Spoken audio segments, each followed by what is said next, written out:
Hey guys, welcome back to my YouTube channel. My name is Shubham. आप देख रहे हो tech B Shubham. Motilal Oswal mutual fund ने अपना एक नया एनएफओ लॉन्च किया है जिसका नाम है Motilal Oswal innovation opportunity fund. तो आज की इस वीडियो में इस एनएफओ के बारे में कंप्लीट डिटेल बताएंगे। उसके बाद बताएंगे कि इस एनएफओ में आपको इन्वेस्टमेंट करना चाहिए या नहीं करना चाहिए, करते हो तो कितने टाइम के लिए करना चाहिए, किसको करना चाहिए किसको नहीं करना चाहिए, कितना रिस्क है इसमें इन्वेस्टमेंट करने का, सारी जानकारी देने वाला हूं। तो वीडियो को लास्ट से जरूर देखना। एंड मार्केट में ऑलरेडी बहुत सारे इनोवेशन अपॉर्चुनिटी फंड है तो सभी के रिटर्न को भी देखेंगे कि कैसा परफॉर्म कर रहा है, और इस वाले फंड में अगर हम इन्वेस्टमेंट करते हो तो कितना रिटर्न हमें एक्सपेक्टेशन रखनी चाहिए, सारी जानकारी देने वाला हूं। तो चलिए सबसे पहले इस एनएफओ का ओवरव्यू देखते हैं। फंड का नाम है Motilal Oswal innovation opportunity fund. ये जो फंड है ओपन एंड फंड है, इंडेक्स कैटेगरी का फंड है। इस फंड का एनएफओ ओपन हो रहा है 29 जनवरी 2025 को और क्लोज हो जाएगा 12 फरवरी 2025 को। इस टाइम पीरियड के बीच में इस एनएफओ में अगर आप पैसे इन्वेस्टमेंट करते हो तो इस फंड का एक एनएबी आपको 10 रुपीज में मिल जाएगा। इस एनएफओ में अगर आप इन्वेस्टमेंट करना चाहते हो तो मिनिमम आप 500 रुपीज से इन्वेस्टमेंट स्टार्ट कर सकते हो, और इन्वेस्टमेंट करते हो विद इन 90 डेज के अंदर में अगर पैसे को विड्रॉ करते हो तो आपको 1% का एग्जिट लोड पे करना पड़ेगा, और आफ्टर 90 डेज अगर करते हो तो कुछ भी आपको पे करने की आवश्यकता नहीं है एग्जिट लोड के रूप में। इस फंड का जो फंड मैनेजर है वो निकित जी है, अतुल जी है, राकेश जी है और सुनील जी है। चार चार इनके फंड मैनेजर जो इन फंड को मैनेज करने वाले हैं। और इस फंड का जो बेंचमार्क है निफ्टी 500 टोटल रिटर्न इंडेक्स है। यानी इसका ये मतलब नहीं है कि अगर आप Motilal Oswal innovation opportunity fund में पैसे इन्वेस्टमेंट करते हो तो आपका पैसा निफ्टी 500 टोटल रिटर्न इंडेक्स में इन्वेस्टमेंट होगा, बिल्कुल नहीं।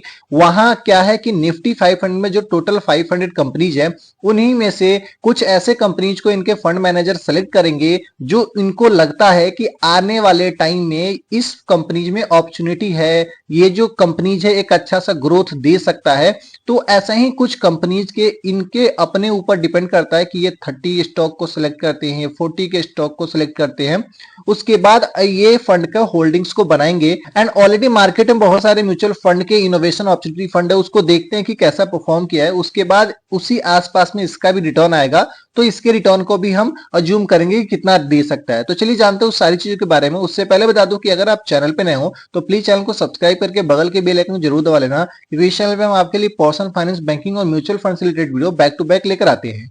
इतना ही नहीं, एक यूटीआई का नया फंड आया है, UTI Nifty mid small 400 momentum quality 100 index fund, जो कि काफी अच्छा फंड है, जिसके बारे में कंप्लीट रिव्यू अपने मैंने दूसरे जो चैनल है अमसू फिनटेक उस पे मैंने डिटेल में रिव्यू करके अपलोड किया है।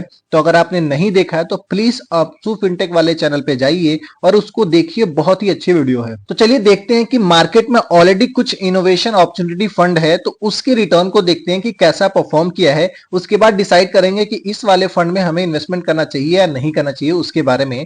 मार्केट में ऑलरेडी ये जो टोटल के टोटल 6 फंड्स के लिस्ट आपके स्क्रीन पर मैंने लेकर आया हूं, जिसको देखोगे तो सबसे जो पुराना है वो है एक्सिस इनोवेशन फंड, जिसका जो अगर लास्ट के 3 ईयर का अगर रिटर्न देखोगे तो 12.79% का रिटर्न दिया हुआ, लास्ट के 1 ईयर का रिटर्न है 40.31% का। ऐसे आईसीआईसीआई का भी है, इसके जो 1 ईयर का रिटर्न है 50.59% का। यूनियन इनोवेशन अपॉर्चुनिटी फंड भी है जिसका 1 ईयर का रिटर्न है 43.93% का। डीएसपी का भी है इनोवेशन अपॉर्चुनिटी फंड जिसका 1 ईयर का रिटर्न है 40.31% का।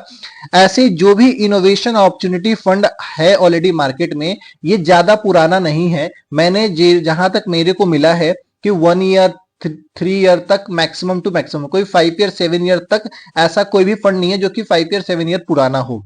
तो ओवरऑल अगर हम अज्यूम करें कि इस फंड में अगर हम इन्वेस्टमेंट करते हैं तो कितना रिटर्न एक्सपेक्टेशन रखनी चाहिए, मेरा क्या ओपिनियन है चलिए बताते हैं।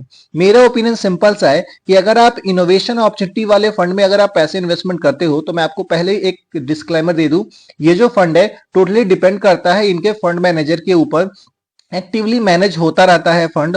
और क्या है कि इसमें बहुत ही ज्यादा रिस्क भी होता है, तो थोड़ा सा आप अपने लेवल पर देख लेना कि रिस्क ले सकते हो कि नहीं ले सकते हो। अगर आप रिस्क लेने में कैपेबल हो तो आप इन्वेस्टमेंट कर सकते हो। ऐसा नहीं है कि रिटर्न नहीं आएगा, रिटर्न अच्छा आएगा। जितने अच्छे फंड मैनेजर होते हैं उतना अच्छा रिटर्न आता है। तो थोड़ा सा फंड मैनेजर के ऊपर भी थोड़ा सा आप रिसर्च कर लेना। ऐसे मैंने ऑलरेडी बता दिया है नाम से ही, अगर नाम ही डालोगे गूगल पे सारी डिटेल आ जाएगी। ऐसे अगर आप इस फंड में इन्वेस्टमेंट करते हो तो मैं कहूंगा कि आप minimum to minimum minimum 10 year के लिए प्लान करो। अगर आप 10 ईयर के लिए प्लान करते हो तो इस फंड से 15% का रिटर्न आप एक्सपेक्ट कर सकते हो। और इस फंड में किसको इन्वेस्टमेंट नहीं करना चाहिए कि जो ज्यादा रिस्क अगर लेने के लिए कैपेबल नहीं है तो बिल्कुल भी मत करना। अगर आप इन्वेस्टमेंट करना चाहते हो, एक अच्छा सा रिटर्न लेना चाहते हो, तो आप इंडेक्स फंड कोई भी उठा लो, उसमें आप इन्वेस्टमेंट करो। बाकी कैसे लगी वीडियो कमेंट करके जरूर बताइएगा। वीडियो अच्छा लगा वीडियो को लाइक कीजिए, चैनल पर नए चैनल को सब्सक्राइब कीजिए। मिलेंगे इस तरह के नेक्स्ट वीडियो में, तब तक के लिए धन्यवाद। Stay safe, take care.